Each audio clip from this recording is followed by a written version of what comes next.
Welcome Planeswalkers to the Meditation Realm. I'm Caleb, your guide to the Blind Eternities, and in today's video we got our Warhammer 40k, the Necron Dynasties Collector's Edition Commander deck that we're going to open up, show off and see these Surge foils, and check out the deck.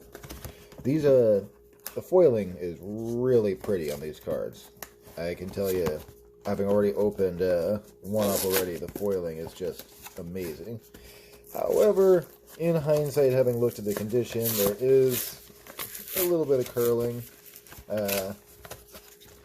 I've read that it's pretty easy to fix, but it is, let's see how bad it is on this one compared to the last box I opened.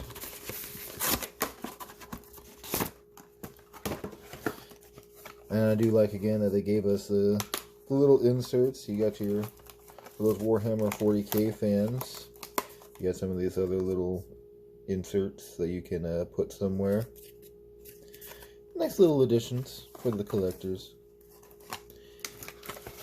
These are also, because of people collecting them, it looks like they're already going up in price quite a bit.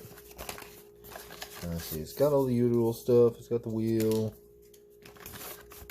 a couple more little aesthetic things, and they come with a nice little deck box.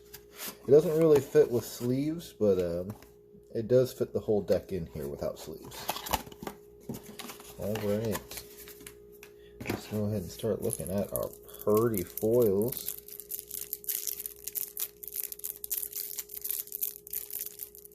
We can find the opening here.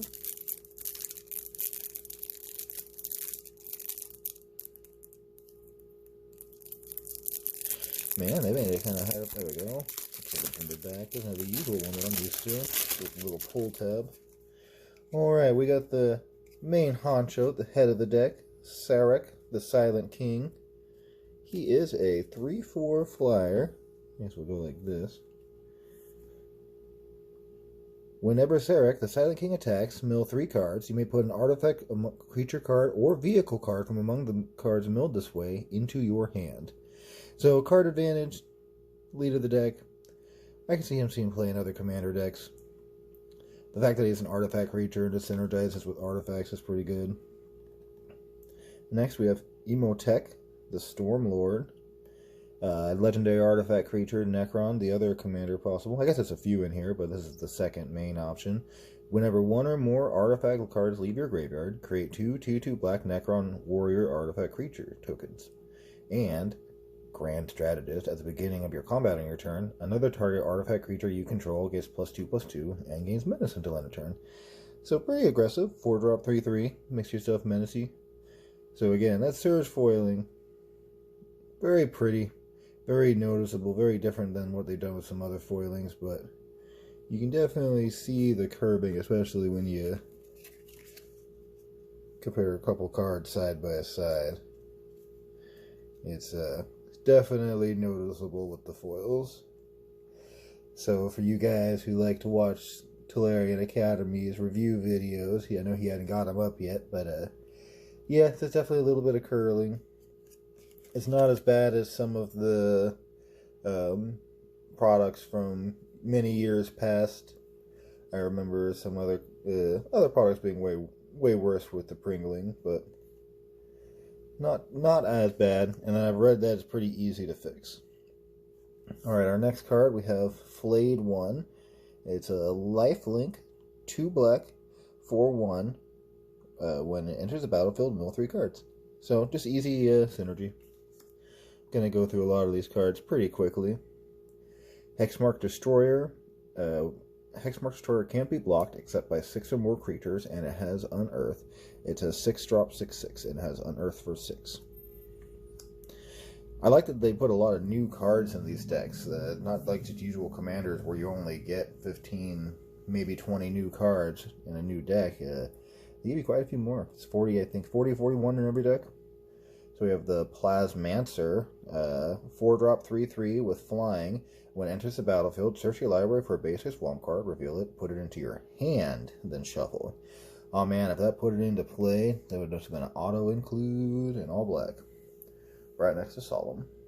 Psychomancer, 2-drop 1/1 flyer.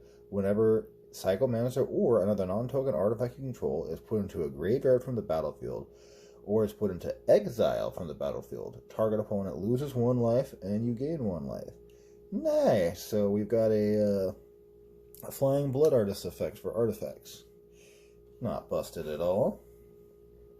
Then we have Saltek Immortal, 2 and a black flash 2/2. When it enters the battlefield with a 1/1 counter on it for each creature that died this turn. Nice. So your opponent wipes the board, you play this on, and then boom. Or you wipe the board and flash this guy out and get a bunch of counters on him. Not bad. Seen a few of those effects before. We have Sortipek Destroyer. Death Touch. Whenever an artifact enters the battlefield under your control, it gains first strike until end of turn. And it's a 4/2 for 4. Not bad. And then we have the Triarc Praetorian, a 2/1 flyer for 2. When it enters the battlefield, from the graveyard, you draw 2 cards and lose 2 life. And it has Unearth for 4 and a black. Okay. Not bad. We have Night Scythe. It's a 2-drop vehicle with flying. It's 3/1 and crew 2. When it enters the battlefield, create a 2/2 black Necron warrior artifact creature token. Okay, so it comes in and makes the guy to crew it right away. Not bad.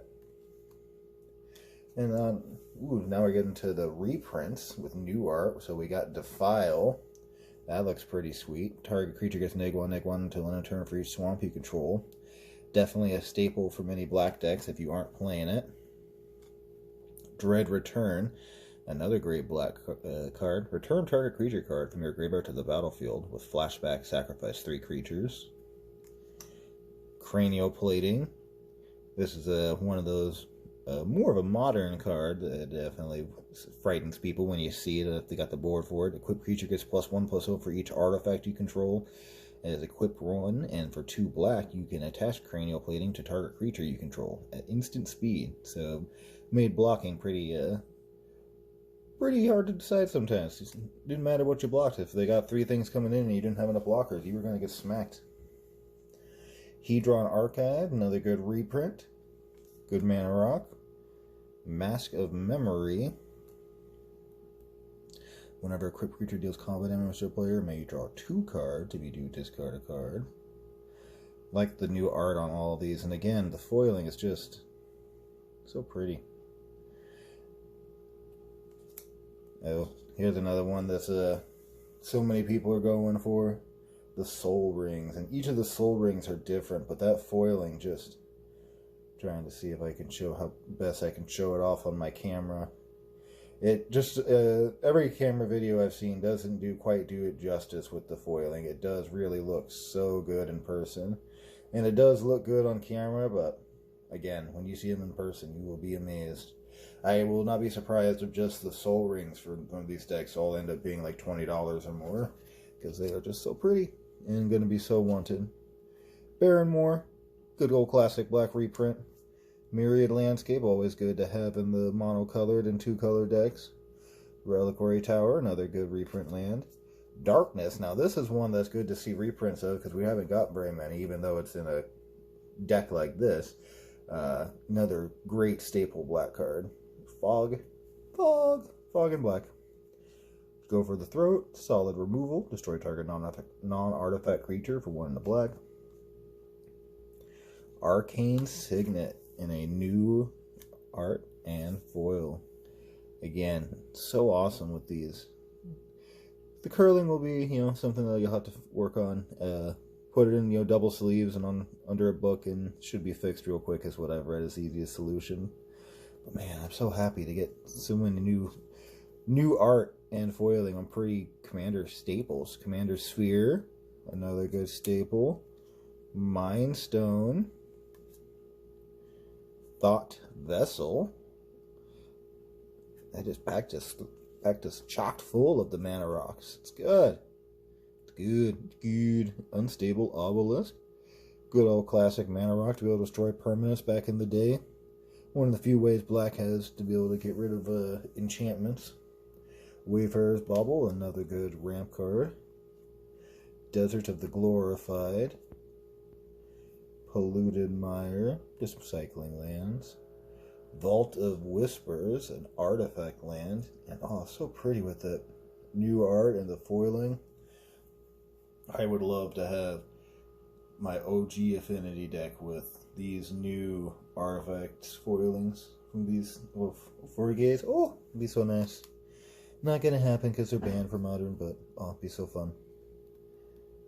Anrakir the Traveler, a 4/4 for 4 and a black, legendary artifact creature Necron. Whenever the Anrakir attacks, you may cast an artifact spell from your hand or graveyard by paying the life equal to its mana value rather than paying its mana cost. So I can see this guy getting pretty out of hand, being able to maybe get him out turn 4 or 5 and then attack and then pay 10 life and drop out a giant artifact. Biotransference. I think this is one of the cards that is going to be making waves for these types of decks. Creatures you control are artifacts in addition to their other types. The same is true for creature spells you control and creature cards you own that aren't on the battlefield. Whenever you cast an artifact spell, you lose 1 life and create a 2/2 Black Necron Warrior artifact creature token. So this is just going to fuel those decks. And just the fact that it turns all of your creatures into artifacts outside of just being on the board. I'm kind of interested to see if this is going to be a staple in other decks and make new artifact decks more powerful. So many good cards that are artifact based in these decks to go around, whether you're going mono black stain or going with the different multicolors. I got a 4-color artifact deck for Commander myself. Chronomancer, 1/1 for 1 in the black with flying. Artifact creature, Necron Wizard. You can pay 1 and sacrifice another artifact to draw a card, and it has Unearth for 2 in a black. And then we have Cryptic, a 3/3 for 4 artifact creature, Necron Wizard. Choose another target artifact creature you control by paying 1 in a black and tapping it. When that creature dies this turn, return to the battlefield tapped under your control. So it has kind of a pseudo-reanimator effect, like some other guys we've seen before. It's pretty sweet. Not bad. Illuminator Ceres, a 3/3 for 3. You can tap it to sacrifice another creature at an amount of black equal to the sacrificed creature's mana value. Ooh, that's a pretty strong ramp, and it's a legendary creature. So this can be your commander. I can see this guy being your commander and seeing some play as well. Pop him out on turn 3, maybe turn 1 if you had the Dark Writ, but more likely play him on turn 3, play a 4-drop, and then sacrifice it to get another 4-drop. Or play a 4-drop and then the following turn, sacrifice it, and then just be able to ramp up heavy. I can see that guy seeing a lot of use. Especially for reanimator decks, reanimate big guys, sacrifice them, get more mana, play another big guy. So here we have the Locust Heavy Destroyer. It's a 3/2 for 4 with flying. When it enters the battlefield, each player sacrifices a creature, and it has Unearth for 5 and 3 black. So it's a more expensive flying, everybody sacrifices effect. Faceless Butcher, we've had so many of these now that it's great to have, but not an uncommon effect anymore. Lich Guard, 2/3 for 3. You can pay 3 in a black and sacrifice it. Return all legendary creature cards from your graveyard to your hand. That's a pretty good card advantage card late game, especially for this deck that mills a lot. The Necron Deathmark. For 3 in a black, we got a 5/3 artifact creature with flash. When it enters the battlefield, destroy up to 1 target creature, and target player mills 3 cards. That guy's pretty good. So for 5, you get a upgraded come in Necrotal type effect. Comes into play, destroys any creature, and you get to mill a player. It doesn't have to be the same player that you destroy the creature. So I can see this just fitting right into blue-black mill strategies, where it comes in, you flash, you destroy a creature, you mill a player, and then you block another creature and kill it. You get a nice 3-for-1 for 5 mana. Definitely good. I see that one being played. The Necron Overlord. It's a 2/5 for 4, and then you can pay X and tap it. Tap X untapped artifacts you control. target opponent loses X life. So here's a guy that if you got a ton of mana and artifacts in game, you just start doming people. Take 5, take 10, die. Out of the tombs, here's one of the combo pieces that is hyping up the sales of some other cards like Magosai the Waterfall. For 2 and a black, we have an enchantment. At the beginning of your upkeep, put 2 Eon counters on Out of the Tombs, then mill cards equal to the number of Eon counters on it. If you would draw a card while your library has no cards in it, instead return a creature card from your graveyard to the battlefield. If you can't, you lose the game. So late game, after you filled your yard a bit, you get to just keep reanimating and you don't lose. It's pretty good. Definitely a good way to save yourself, but then again, without any enchantment protection, somebody blows it up, you just did. So risk reward there for sure. For 3 and 2 black, we have a 3/2 artifact creature. When Royal Warden enters the battlefield, create 2 tapped 2/2 black Necron Warrior artifact creature tokens, and has unearthed for 3 and a black. So we got kind of a weaker Grave Titan effect here, but artifact creatures matters for this type of deck. Ooh, so we got an 8/8 for 8 here. It's a flying Catan creature. When Shard of the Nightbringer enters the battlefield, if you cast it, target opponent loses half their life rounded up. You gain life equal to the life lost this way. Oof, so this guy comes in, does a big hit, you gain a bunch of life, but thankfully you have to cast him so they can't just reanimate him easy from the yard. Could you imagine playing him on like turn 2 with a reanimate and then doming somebody for 20 and then gaining 20 life? Have an 8/8 fly around the board? Oof, thankfully not. Alright, we have Shard of the Void Dragon. We've got a 7/7 flying Catan for 7. It has Spear of the Void Dragon. Whenever Shard of the Void Dragon attacks, each opponent sacrifices a non-land permanent. It's pretty good. And then whenever an artifact is put into a graveyard from the battlefield, or is put into an exile from the battlefield, put 2 1/1 counters on Shard of the Void Dragon. Oh, so this guy's going to get huge in games because of how popular treasures and other artifacts are now. Because that treasure does hit the graveyard and goes to exile. But either or, it's like you're getting those 2 counters. And man, flyer, each making opponents sacrifice stuff. They're going to want to sacrifice non-important stuff, and quite often late game, that'll be those mana rocks you don't need anymore. I see that guy making waves. Alright, now we got Scorpec Lord, 2 black artifact creature, for 3/2 for 2 and a black, I should say, artifact creature, with Menace. Other artifact creatures you control get +1/+0 and have Menace. And it's got Unearth for 2 and a black. So nice little aggressive creature. This deck is all about being aggressive and filling your yard. Technomancer. For 5/1, for 5 and 2 black, we have an artifact creature, Necron Wizard. When it enters the battlefield, mill 3 cards, then return any number of artifact creature cards with total mana value 6 or less from your graveyard to the battlefield. Now here's somebody I see having some combo potential. Oh, excuse me. I could see this reanimating a bunch of artifacts that can, your 0-drop artifacts, reanimate a ton of those, and then some sacrifice artifact, and like that 2-drop Blood Artist creature that we saw earlier. Definitely see that comboing off and killing some people. Their name is Death. A sorcery for 3 and 3 black. Destroy all non-artifact creatures. Here is something that is just going to be a staple in those artifact decks that have black. Like the fact that this just is a one-sided board wipe, you don't get any of your things blown up and you destroy pretty much everything your opponents are going to have. Going to be really strong. I think it's going to be like the 2nd or 3rd one of those for artifact decks. It's going to be good. It's going to be good. Their number is Legion. This is an expensive one. 4 black and X. Create X tapped 2/2 black Necron Warrior artifact creature tokens. Then you gain life equal to the number of artifacts you control.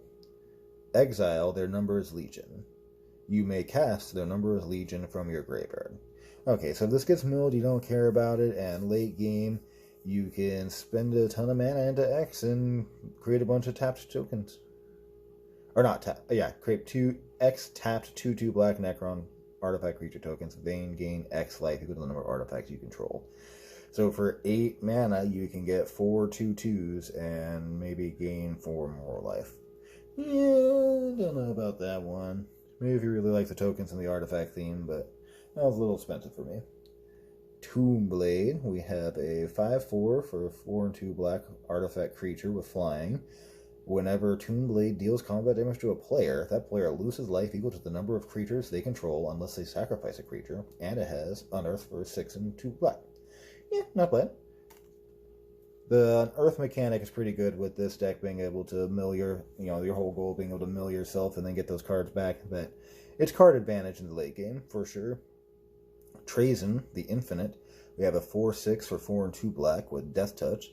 As long as Trazen the Infinite is on the battlefield, it has all activated abilities of all artifact cards in your graveyard. So here's another guy I see being a combo win con because he's legendary, he can be your commander, and then you just play a deck that has a bunch of effects, certain combos of artifacts. I'm sure you're going to make this guy just come into play and do something shenanigan-y. I guess we'll have to see. I have yet to research it myself, but I'm sure the internet is already ablaze on the topic. Triarc Stalker, artifact creature, Necron, 4/5 for 5. It has, at the beginning of combat on your turn, choose an opponent. Creatures attacking the last chosen player have menace. Not bad. There's another aggressive creature. And here's one of the sagas. They have one for each of the decks. The War in Heaven for 3 and 3 black. The first mode is you draw 3 cards and you lose 3 life. The next lore step is you mill 3 cards, and then the final one is choose up to 3 target creature cards with total mana value 8 or less in your graveyard. Return each of them to the battlefield with a Necrodermis counter on it. They are artifacts in addition to their other types. So not bad. Card advantage, fill your yard more, what you're already doing, and then reanimate a bunch of stuff. Good saga. Fits the theme well. Canoptech, Scarab Swarm. It's a 1/1 for 4 with flying. When it enters the battlefield, exile target player's graveyard. For each artifact or land card exiled this way, create a 1/1 colorless insect artifact creature token with flying. This guy can definitely come in and wreck somebody else's graveyard strategy and fill your board with a bunch of dudes to go aggressive. I like it. We have a Canoptech Spider. It's a 4/4 flyer for 5. A spider that flies? What? Whenever another non-token, artifact creature, or vehicle enters the battlefield under your control, draw a card. Well, this guy's pretty good. I could definitely see him play in a lot of commander decks. Just the fact that you draw off of your non-token artifact creatures, though, so not going to be super busted in the commander decks, but still a lot of artifact creatures to draw off of, and vehicles. Next, we have Canoptech, the Tomb Sentinel. It's a 4/3 for 4 with Vigilance. When Canoptech Tomb Sentinel enters the battlefield from a graveyard, exile up to 1 target non-land permanent and has Unearth for 7. So it's a very expensive exile effect for these black decks. So, it's one of those effects that you need for black to be able to deal with enchantments, because it does not really have much for dealing with certain permanents. And enchantments is their biggest weakness. The Canoptech Wraith, it's a 2/1 for 3. When Canoptech Wraith can't be blocked, and when Canoptech Wraith deals combat damage to a player, you may pay 3 and sacrifice it. If you do, search your library for up to 2 basic land cards with the same name as the land you control, put them into the battlefield tapped, then shuffle. Okay, so it can't be blocked, and then you can pay 3 mana once it's dealt damage to essentially to be a burner's chart. So it's a designed aggressive burner's chart. Okay, yeah. More mana ramp, aggressive. Good. Good. Convergence of Dominion. We have a 3-drop artifact. As long as you control your commander, activated abilities of cards in your graveyard cost 2 less to activate. This effect can't reduce the mana in that ability's activation to less than 1 mana. And you can pay 3 mana and tap it to mill 3 cards. So basically all these unearth effects that we have in the deck become cheaper and make them a lot better versus being more expensive than what it was to cast the card most of the time. It's pretty good. I like it. And we have Crypto Thrall. It is a 3/3 for 4. Other artifact creatures you control have hexproof. Yeah, that's pretty good. I can see a lot of commander decks playing that. Given all your stuff hexproof, you throw Swiftfoot Boots on that, and you can't touch anything. It's like MC Hammer. We have a Ghost Arc vehicle. It's a 3/3 flyer for 4. Whenever Ghost Arc becomes crewed, each artifact creature card in your graveyard gains Unearth 3 until end of turn. Ooh, so I can see this guy being pretty strong. All of a sudden, just being able to reanimate a bunch of cards in your graveyard, or unearth them and go aggro on somebody. Very powerful. We got another vehicle here, the Necron Monolith. Flying indestructible 7/7. Whenever Necron Monolith attacks, mill 3 cards. For each creature card milled this way, create a 2/2 black Necron Warrior artifact creature token, and it has crew 4. So it does kind of a similar effect to Grave Titan on attacking. Create a bunch of 2/2 dudes. And it's got flying and indestructible though when it's actually crewed, so it does work. It only crewed 4, you're net damage. I like it. Here we go, we have an equipment. The Resurrection Orb. For 2, equipped creature has lifelink. Whenever equipped creature dies, return that card to the battlefield under its owner's control at the beginning of the next end step. And has equip 4. So not much for comboing, but just the sheer fact that you can, put this on a creature, let it go aggro, gain some life. If they block it, kill it, it's going to come back into play. If it has an ETB effect, you're going to get that effect. If not, if you had like a when this creature dies effect, you'll get that and then get it back to the graveyard to get that to trigger again. That's a really good artifact. I can definitely see that one seeing a lot of play. Speaking of an artifact going to see a lot of play, this is my personal favorite from the artifacts in this deck. Scepter of Eternal Glory. We have a legendary artifact for 4. You can either tap it to add 1 mana of any color, or tap it to add 3 mana of any one color. Activate only if you control 3 or more lands with the same name. So in monocolor decks and 2-color decks that play a bunch of basic lands, this is just an upgraded Gilded Lotus. And I can see this seeing a lot of play, because Gilded Lotus is, it's a little more expensive, but it's definitely one of the better 5-drop mana ramp options. And this is just a strict upgrade. I can definitely see me playing this in a lot of decks. My monocolor decks, obviously. We got another new land here, Tomb of the Fortress, and there's a battlefield tap. You can tap it, add black, and you can pay 5 and tap it. Mill 4 cards, then return a creature card from your graveyard to the battlefield. Activate only as a sorcery. Nice. There's a blue-black land that does that. I think it's mill 4 and then reanimate a creature. That's pretty good. I played in a few decks. It's underrated. But, having a land that can reanimate is really strong. Beacon of Unrest, good reprint. Being able to reanimate stuff, shuffle back into your library. And being able to reanimate opponent stuff is fun and can be trolly as well. I know a lot of people hate when their stuff is played. Another good old reprint here, Living Death. You're going to fill your yard, not much as your opponents, and you'll reap more of the benefits out of this one. Mutilate, another mono black staple. All creatures get -1, -1 until end of turn for each swamp you control.